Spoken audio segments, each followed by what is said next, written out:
When I wade into the river in my waders and I'm casting out there, I just feel like that's why I'm here. That solace that reaches me is only obtained through being connected to nature. I went sifting through all kinds of old black and white photographs, blowing the dust off them, and the crux of our cuisine, and I think you guys are going to be happy to know this, in my personal opinion, is...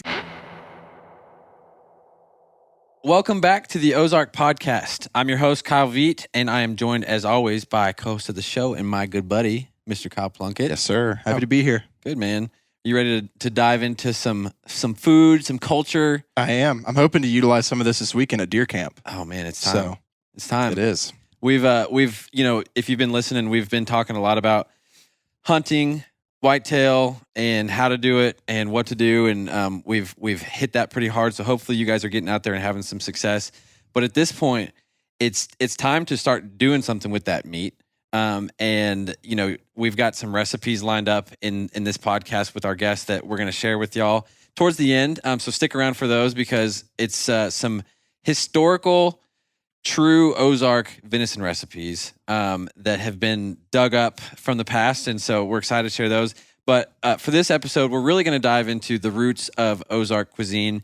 And that topic may sound familiar to you. We had an interview last year with Rob Connolly up in St. Louis, and our guest actually knows Rob, and you guys have collaborated on some stuff in the past. And so you've actually written the book on Ozark culinary history, and that's what it's called. And it's actually called An Ozark Culinary History, Northwest Arkansas Traditions from Corn Dodgers to Squirrel Meatloaf.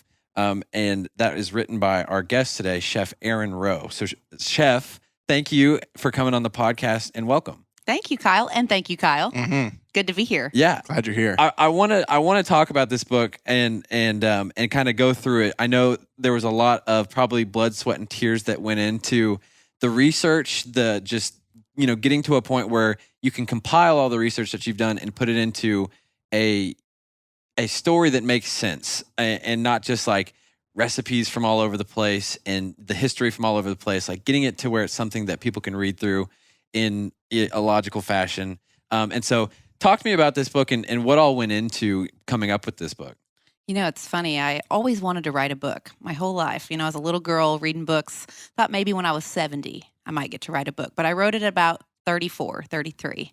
And it came out when I was 35. I spent about a year and a half researching and writing it. But as far as the book coming into my hands, I never planned on it happening. It was one of those serendipitous moments, I was working in nonprofit. I had somebody come in and try to sell me on the idea of a book that they wanted me to carry in a museum store that I was managing. Okay. And instead I found myself saying, well, I don't know if that book would sell, but here's a book that would sell. A book about the traditions of our Ozark culture and cuisine. And I started just actually detailing out the chapters that ended up being this book.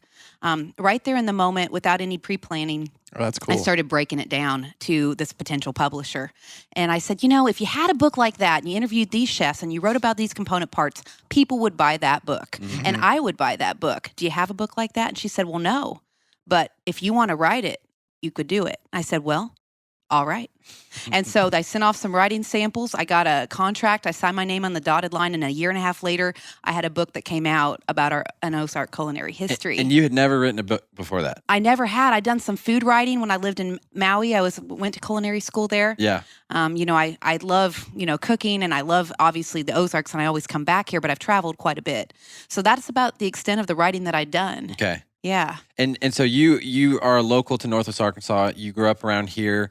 And how did you get interested in going to culinary school? Maybe just talk me through a little bit of your background. Sure. So I grew up in little Siloam Springs. All right. Great little hamlet with a little university campus, and we always left our doors unlocked, and just a really safe place to grow up. And, I never knew that I would be a chef, but in high school, whenever girls and guys were heading off to parties and sneaking out of the house, I was sneaking into the kitchen after my mom went to bed to try to cook, because my mom would never let me cook. The kitchen was her domain. Oh, yeah. So that was my little rebellion. And I'd clean it all up before she woke up in the morning. And there might be a slight residue smell of biscuits, but no actual proof. Yeah. And I just discovered cooking once family friends realized I was having to, illegally cook. They're like, why don't you just come over to our house? Yeah. You can try out any of the recipes you Good want on for our us. whole family. You're always invited to our house. Exactly. So I just meticulously cooked my way cover to cover through the cookbook Joy of Cooking that was written in the 50s and has since had so many revisions. It's a wonderful cookbook. I didn't realize in the process of doing that, I would learn all about cooking technique. By the time I enrolled in culinary school in Maui, I was quickly able to skip all the intermediary classes and go right to advanced within my first year. So I graduated from cooking school in 1 year versus 2 Oh, wow. because of just that self-taught thing. Yeah, you've just been doing it. Yeah. That just Joy doing of it. Cooking cookbook was in every kitchen that I think I can think of for a while.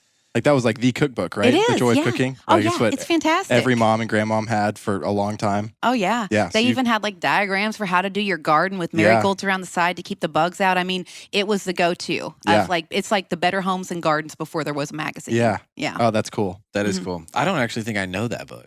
I bet I've probably seen it. I would place money right now on a bet that your mom has it in her kitchen. You're probably right. I probably almost have an extra guarantee it. copy if you want one. I Yeah. can donate it to the cause. You would Okay. see it and go, "Oh yeah, that looks familiar. I know exactly what I that need to looks crack like." that. I'm not a big cookbook guy. Kind of part of the thing that I like about cooking is it's just like anything can happen. You know, it's like it's not like baking where it's Yeah. 1 cup of this and 2 tablespoons of this, and if you go over too much butter, it's going to do this, and so it's like that's too precise for me. So cooking, get I'm it. like, a dash of this, throw this in here. For sure. Maybe this is a little bit too cooked or a little undercooked. So Mhm. I'm not a big cookbook guy, but I respect the grind that goes into honing a recipe. Yeah. And yeah.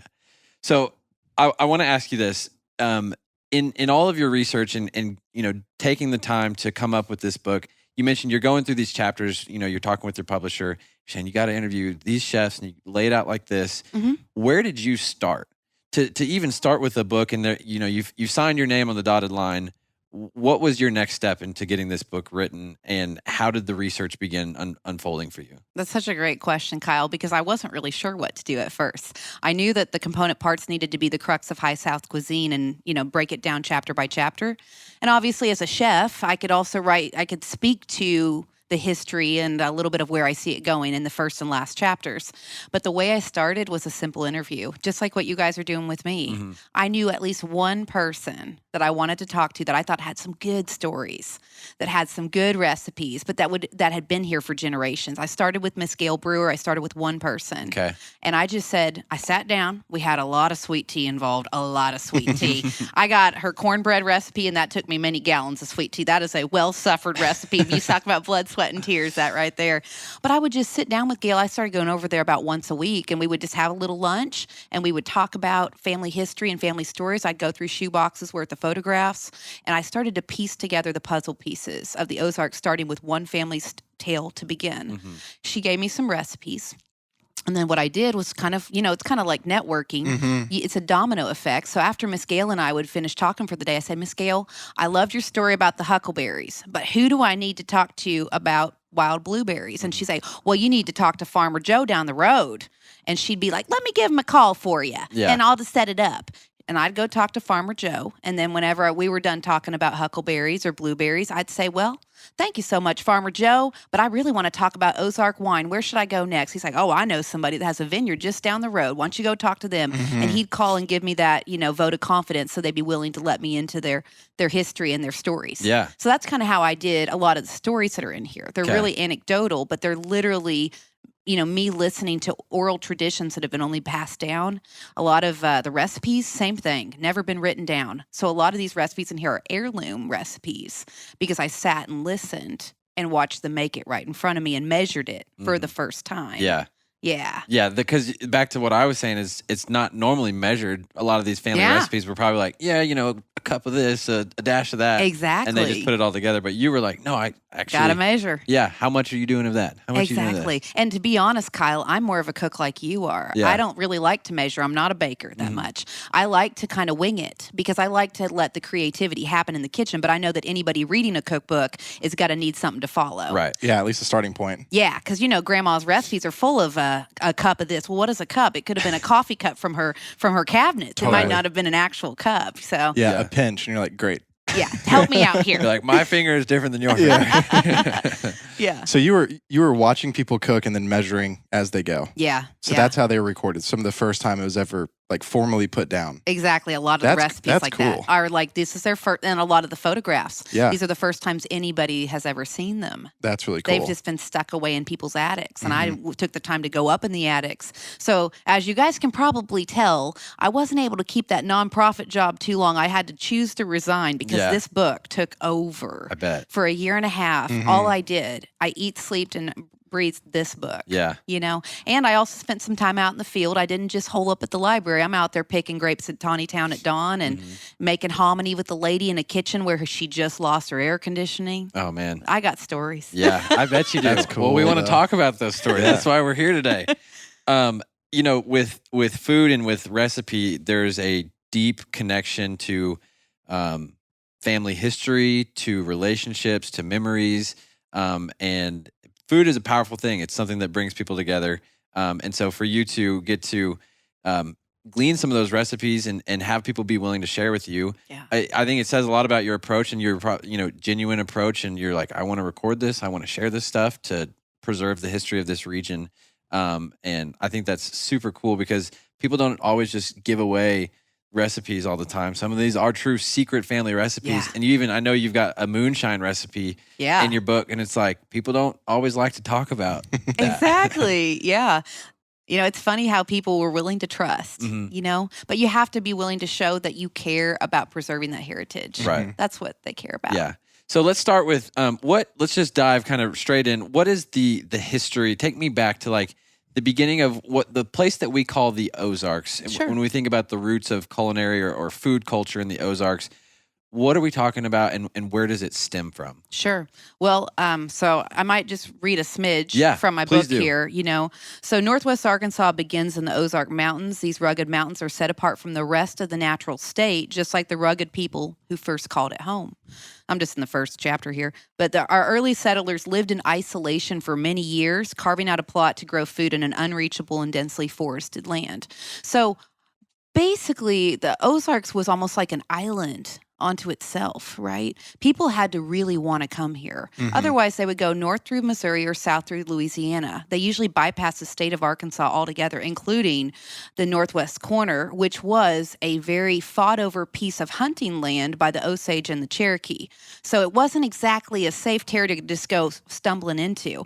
And if you wanted to stumble in, man, you would, because you couldn't take a wagon out here. You would usually have to come in by foot or by mule or horse, because we may not have the biggest, tallest mountains, but we have some of the deepest valleys that were carved out by an ancient inland sea, which is why you'll see fossils of barnacles and all kinds of other sea creatures in the rocks just around the limestone.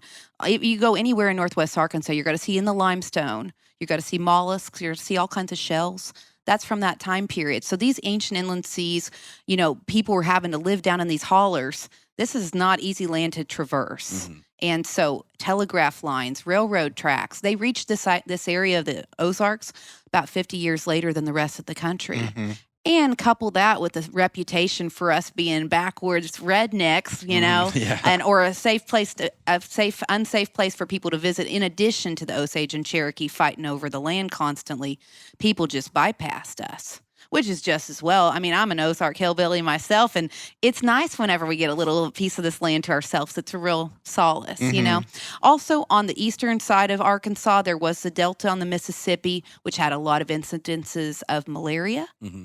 People would avoid that as well. Okay. Part of the reason Town even exists today is because all these people got brought out of those plantations where they were promised a new way of life. They moved here to escape malaria and start over in America. So that's one of the reasons we have Town. But people would just avoid it. So going back to your original question, this place was hard to reach, hard to get to. You had to really want to work the land. But luckily, there was enough hunting and fishing, enough that the forest served up that people didn't have to clear a plot real quick. You didn't have to bring in dairy cattle. You really could live off of what the land served up. Yeah. And that's what is, to me, the crux of high South cuisine. It's a lot of the game and fish. It's a lot of the things that roam wildly that were already here. So when people came here, it's kind of a never land of uncharted territory, yes. But once you get here, you find what a gem it really is. Yeah. You mentioned, I was watching some of your interviews prior to us doing this interview, and you mentioned Friedrich Gerstacker. Love him. And you mentioned Schoolcraft and some of those first early explorers that came here and their reviews of the area. And it's no wonder why, for some of them, it's no wonder why some people heard those reviews and never wanted to come here and would avoid it altogether, creating that isolation. But then you've got guys like Gerstacker who come here and they're like all about it. This place rocks. Yeah. And so I know you've got some quotes in the book. Do you got some that you want to share with us? Sure. Yeah. Those are two of my favorite people to talk about because what a dichotomy of opinion that existed. Of course, Henry Rowe Schoolcraft, no relation. I am a Rowe, but we are not related. Yeah. Thank God. That guy was a northern greenhorn that came out here. He didn't even know how to shoot a gun, boys. I mean, there were women teaching him how to shoot a gun because he almost died of starvation and exposure in the Ozark wilds many times. But he came here from New York City. And that was the reputation that they knew what was best. And when he reported back home that, the reports about us Ozark hillbillies, that's what the rest of the nation started to believe about us. So, for example, here's one.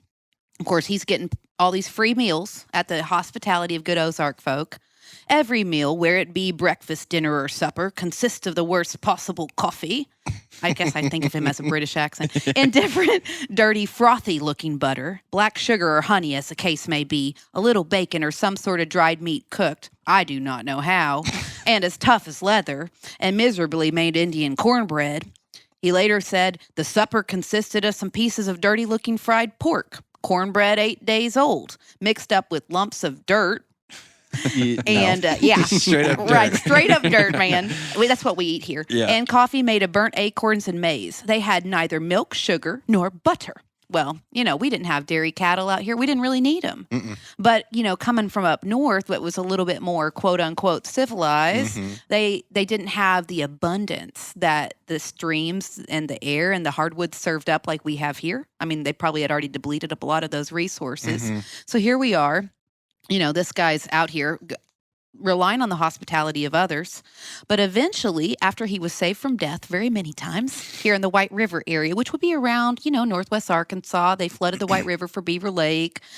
He said the White River Valley people were hardy, brave, independent people, frank and generous, further commenting that these Ozark men would form the most efficient military corps in frontier warfare which can possibly exist.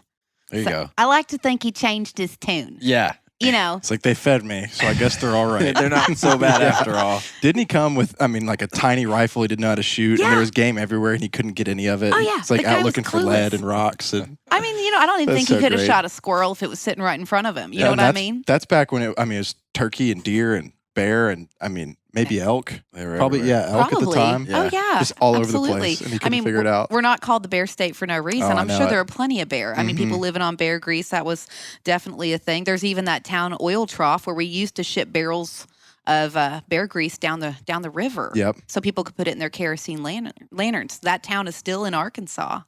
But yeah, you mentioned Gerstacker, which we got to have him in here, right? You gotta. So I just love this guy. I mean, German born, came to the Boston Mountains, maybe outside of Fayetteville. He was a young guy. He was just like, I just want to go be in the wild. I want to go hunt. I want to just do as the locals do. He was all about it. He was amazing. He's kind of a guy after my own heart. I wish I could have met him. We lived in different time periods, but he lamented in 1842 upon his departure. Of all I had seen in America, Arkansas was the one which pleased me most. I may perhaps never see it again, but I shall never forget the happy days I passed there, where many a true heart beats under a coarse frock or a leather hunting shirt.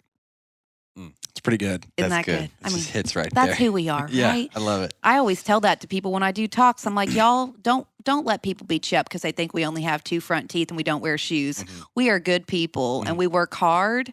And, we might be a little rough around the edges sometimes, but at the end of the day, we have good hearts and we care about others. And we do care about conservation, taking care of the land, which is what hunting and fishing is all about. Yeah, absolutely. Yeah. Well, I love just hearing quotes from those guys. And I love that you included those in your book. So I wanted to make sure to have you read some of those. So you're mentioning the Ozarks is this pocket. It's been isolated because of a variety of different reasons. Sure.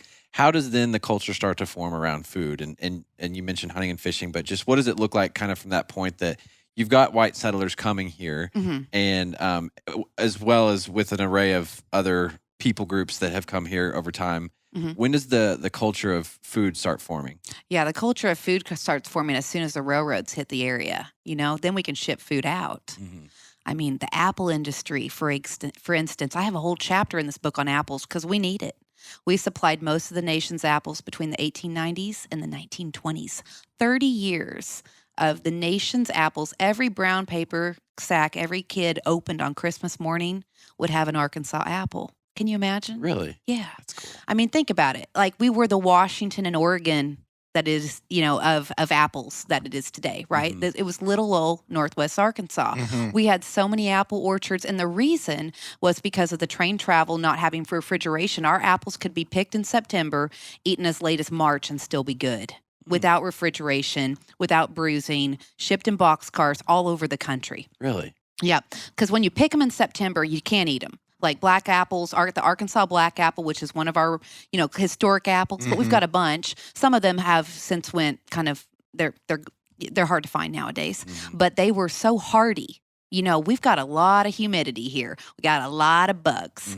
And that's why some grapes don't survive here. Some peaches don't survive here. But the apples that do survive here are the hardiest, just like our people. But these apples got sent all over the country. And every little kid, I like to think that they opened it up. They had their little peppermint, their little orange, maybe from California, and an apple from Arkansas if they were lucky. That's cool. Isn't the 412 stretch, I don't know if it's Arkansas, isn't that the old line that was the train for the apples? That's part of it. Or one of them? Yeah. And also, if you think about downtown Rogers, downtown Lincoln, a lot of those places were built around the apple industry. Yeah. Springdale as well. It wasn't always about chickens. Tyson came later. Simmons came later. Georges came later after the 1920s when an apple blight wiped out the orchards and we didn't have the money or the time to wait it out. So underneath every chicken farm, there are apple seeds of an orchard that once was. That's why you don't see apple orchards around anymore. That's wild. But yeah, we still use those lines, but they were originally put in place for that. And in addition to that, I mean, as far as like you said, Kyle, the turning point for food, railroads, we shipped out peaches, Alberta peaches. We shipped out strawberries. It wasn't really till the 50s and 60s that chicken really took its big play on the forefront of the food. And as you guys know, Tyson supplies most of the nation's poultry and beef and pork, which a lot of people don't realize, But the food seed changed because I don't know that the Ozark hillbilly stereotype ever really went away. As you guys know, living here, you probably still have people that say, well, what are you doing living in Arkansas? Oh, yeah, for sure. Why'd they put that big old, museum there and everything? But there's some really strong misconceptions. Another way that people first heard about the Ozarks was coming here to fish and hunt. This became a mecca, as you guys probably know, for fishing. I mean, I've got postcard pictures in this book. Fishing is fine in Rogers, Arkansas. People fishing at Bull Shoals. People were coming around. They were looking for those vacation spots, and they were finding them in Arkansas. They were finding that solace from civilization up north. So they were coming here for that, food-wise, too, Also, prohibition, all of that. But we made some pretty good moonshine around here, or liquid corn as the farmers might call it. So we might have got a little reputation for moonshining as well. That might have sent that word far and wide in the 20s. And you actually, we mentioned it, but you've got a moonshine recipe in here. Do you want to kind of talk through some of the stories and recipes that you found in your research? Oh, for sure. Well, I have a whole first chapter on corn, Yeah.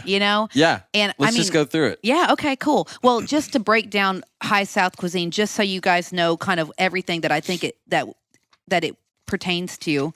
I do describe it. People ask, what is High South cuisine? And so I broke it down into its component parts.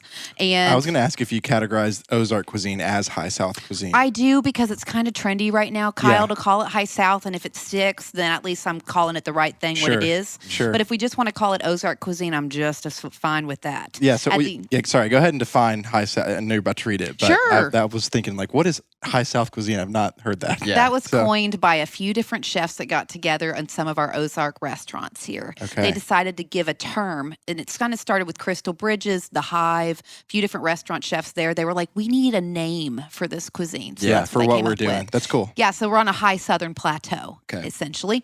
Okay, so what are the things that make up current Ozark cuisine, what some call the high south style? You start with the fresh spring water, I'm on page 20, out of the limestone, and you add in it all that grows near it. Persimmons, poke salad, watercress, wild dandelion weed, walnut and hickory trees with their nuts, lamb's quarter, which is also our historic toilet paper from the Ozarks, just FYI. What is it? Well, lamb's quarter you can also use if you don't have paper. Oh, if you're out really? if you're out on the trail Yeah. camping, lamb's quarter will do it. All right. Yeah, paper or plastic, I'll take lamb's quarter. All right. Wait, lamb's quarter? Yeah. Am I missing? It's a soft plant.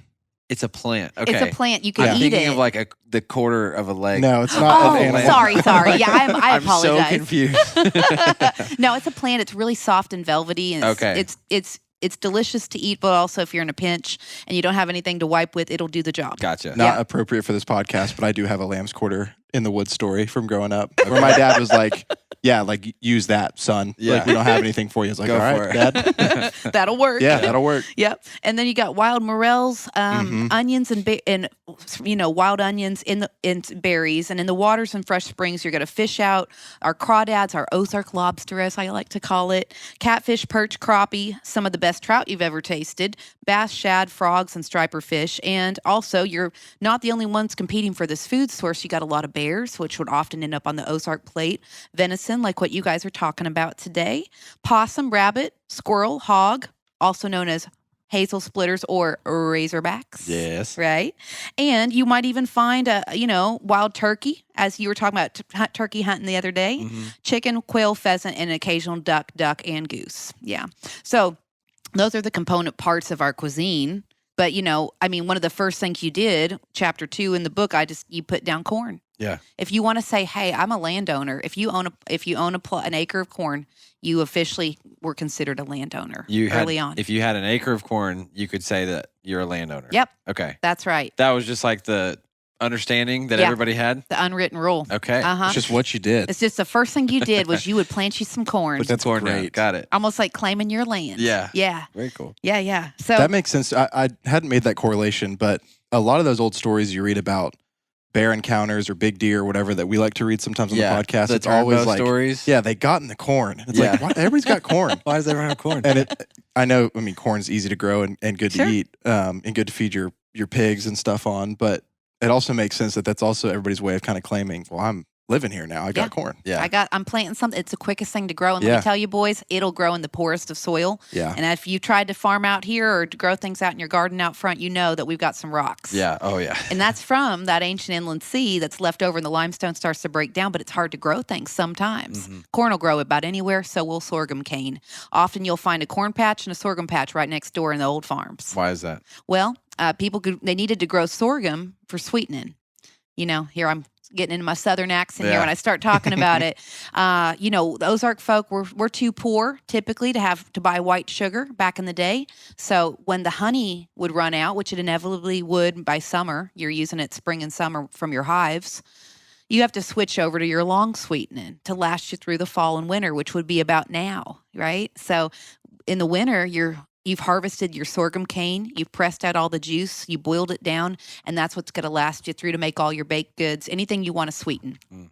And so it made sense to always have a sorghum patch, always have a corn patch to feed the family. Yeah. And ironically, there's a disease called pellagra you can get from having too much corn in your diet Mhm. and not enough balance. Sorghum offsets it, which is why hardly anybody ever got pellagra. It's just ironic that most people had a sorghum and a corn patch without even knowing the positive health benefits of Yeah. that too. Gotcha. I don't know. We've talked about, and I thought it was pellagra. I read an article about this, but it talks about the term redneck. Some people think it came from the pellagra disease Okay. because it would show up and it would be red patches and blotchy, Like hives. and it would show that you Oh. had a diet deficiency. And so, like in the South, where a lot of rednecks came from, Yeah. this was a very poor rural area, and a lot of people lived off of corn and cornmeal, and that was Yeah. just a huge part of their diet. So they weren't getting a well-rounded diet, which is why the government started subsidizing the shipment of salmon from Alaska to the rural South, which is where we get the Southern recipe salmon patty. If you think about it, it's I like, didn't know why is that. a salmon patty a Southern recipe? We don't have salmon. Yeah. It's because that started getting shipped in so people could, round out their diet.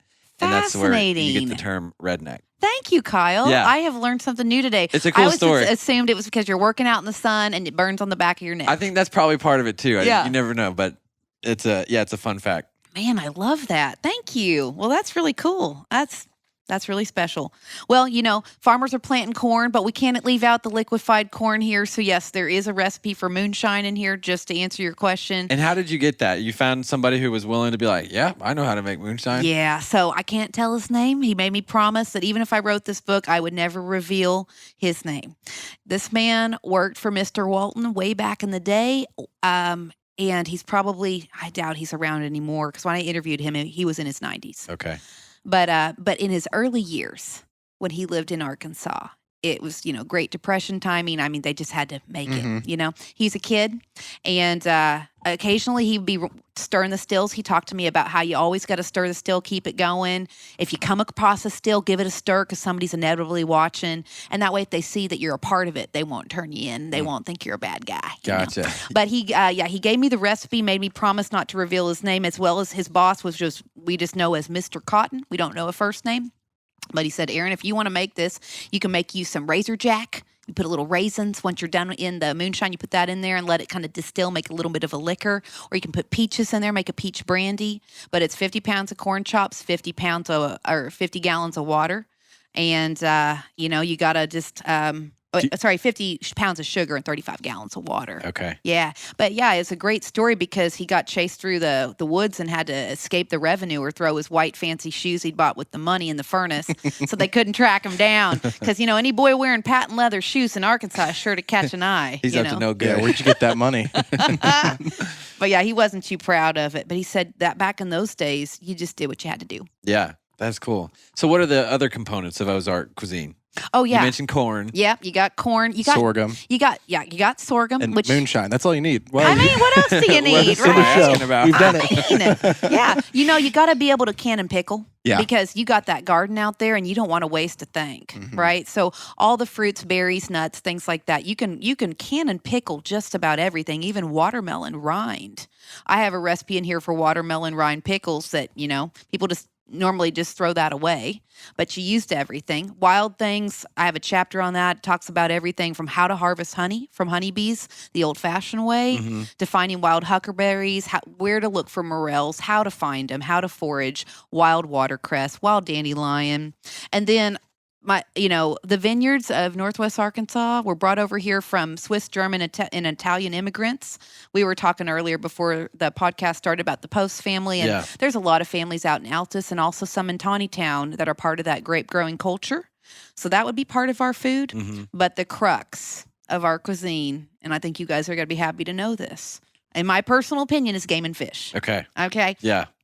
I went sifting through all kinds of old black and white photographs, blowing the dust off them, and I found about 75% of my photos were hunting and fishing pictures. Really? Yeah. 75%. Yeah. Okay. So that tells you that was the most important part of our cuisine, because that's what people were photographing. People ate wild game. Yeah. All the time. And they really should still. It's so good for you, as you guys know. Yeah, and it's good for conservation. It's good. It's being a good steward of the land. People often confuse that, but we've got to take care of the land, and we've got a surplus whitetail population. There's a lot of fish just dying to be on the end of my fly line. You know what I mean? That's right. Yeah, you mentioned fly fishing, and that's something that we talk about a lot, mostly in the warmer months. But we do talk about that from time to time. There's just I can't think of a better food source than wild harvested venison or small game. It's just it's organic. It's easy to go get. Sometimes it's easy, but it's so available. Yeah. And thinking back to the history of the Ozarks, it would have been the primary food source if you wanted a lot of protein. Absolutely. And so you had to do it, basically. And what an abundant food source. I mean, people have stayed here. There wasn't a need to go and order food from up north or to have things shipped in. We literally could hunt and fish our way and let the land serve up everything that went on our family table. Everything. Yeah. Yeah. I love hearing you say that, because you don't hunt yourself, do you? Not yet. Yeah. Okay. It's on my list. Yeah. And I was planning on doing a duck hunt last last week that it got canceled, but I've got a scheduled hunt coming up. I allegedly am going to find a Barbary sheep out in New Mexico and Okay. hopefully not die, boys, because the landscape there is a little dicey. Yeah. Looks a little like Mars or something out of Star Wars.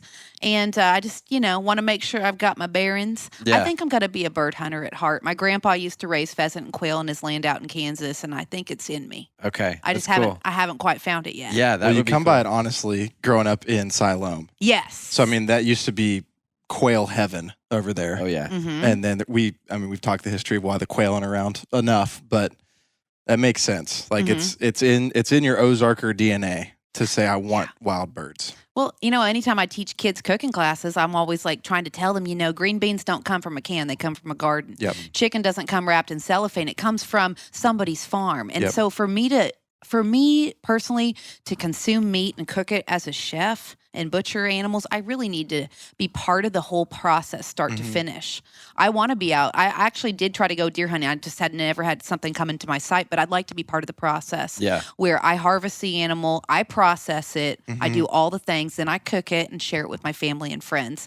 And we just thank the good Lord and, and nature for serving up such a wonderful meal. And we really want to preserve every element of the animal, utilize every element of the animal. I love that. And I really I've cut apart a few other people's deer. Yeah. I've been out hunting with boys that got a little squeamish when they, you cut in Yeah. to that deer and that smell. If you hit that inner sac, inside it, with the guts, they're like, I can't handle. I'm like, just give me the knife already. Let's do I'm gonna this. chef it up real quick.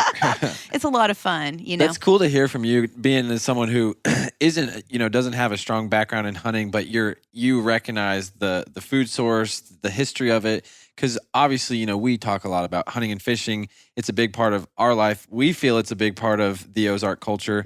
But to hear from you, who's done the research, who is a chef, who has, looked back and is like, no, this actually is a part of Ozark culture. Yeah. It's not just because we like it. It's actually, we like it because it's a part of Ozark culture. the Ozark culture. Yeah. It's not the other way around. And you're one of the rare people we've talked to who you have the food side sorted out before you have the hunting side. Because Yep. a lot of people we talk to, they get into hunting because it's what they did growing up or they think it's cool. Sure.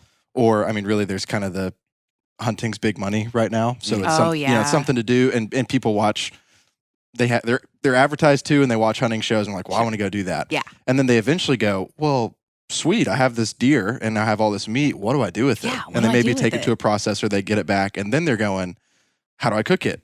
What's good to eat? What part of the cut should I do? Why should I do that? And then they're learning, oh, it's actually amazing for you. And it's like ethically sourced and it's some of the best lean protein you can ever eat and all of this. And so I don't know if we've ever interviewed somebody who's like, no, I've actually got that side down. Yeah. Now I want to go do it from start to finish and do the hunting side. That's really cool. Well, That is thanks, cool. guys. That's really encouraging. I just didn't get much of a chance growing up, but I'm going to make up for it now. Yeah. I certainly love trout fishing. I never would have known that I would enjoy that so much. And I bet hunting's just the same. Probably being out at dawn, waiting for the right moment. I'm sure it's really special. lot like trout I can't fishing. wait it. It's awesome. Yeah. You it just is. kind of lose yourself in it, Yep. right? Time just flies by. Mhm. And I think also just knowing where that food comes from, it's got to be a really cool feeling inside when you enjoy every mouthful Mhm. and just being really appreciative of it. It's got to taste better too. Oh, Right? it does. It does. And it means so much more too. Like even we told the bear story that I got that bear a couple weeks ago on the check station, and as we're getting down, kind of a teaser into that story is we couldn't find it, Yeah. and so we're walking around in the dark. We cannot find it. There's no blood trail, Okay. and it just started to dawn on me of like, man, it would kill me to know that this bear might go to waste. Like if we can't find it, even if we find it tomorrow, Sure. as warm as it was, the meat's going to go bad. The fat would go bad. Everything that you want to use and feed your family would go bad. And so it just means so much more when you're sitting there and it's not about the trophy for me. It's about, I want to use this animal and, be excited about it and take it home with my family and tell the story and all that stuff. So it does. You're 100% right. It does mean more when you know that you're going to use that to feed yourself and your family. Yeah, and thank you guys for what you do and all the people that are listening to your podcast, because I think people miss the point that hunters are the true conservationists out there and fishermen. We actually care about the land. We care about stewarding it well. And I think you are doing that so well than anything I could ever buy at the grocery store. Like who knows how many hands have touched that? Mm-hmm. At least you guys know where your food comes from and you're more appreciative and you can remember the story around it. Mm-hmm. I think we all need to gather around the table more often for a great meal and great stories. Yes. That is really going back to the roots, not just of Arkansas, but of the true American soil where we all came from, what we're all seeking. I write in the book about this being the place of Rousseau's natural man. It's a solace from the high-intensity civilization. That's why people came here. People probably come here again for that. But, when you step out onto a plot where you're hunting or fishing, and for me, when I wade into the river in my waders and I'm casting out there, I just feel like that's why I'm here. That solace that reaches me is only obtained through being connected to nature.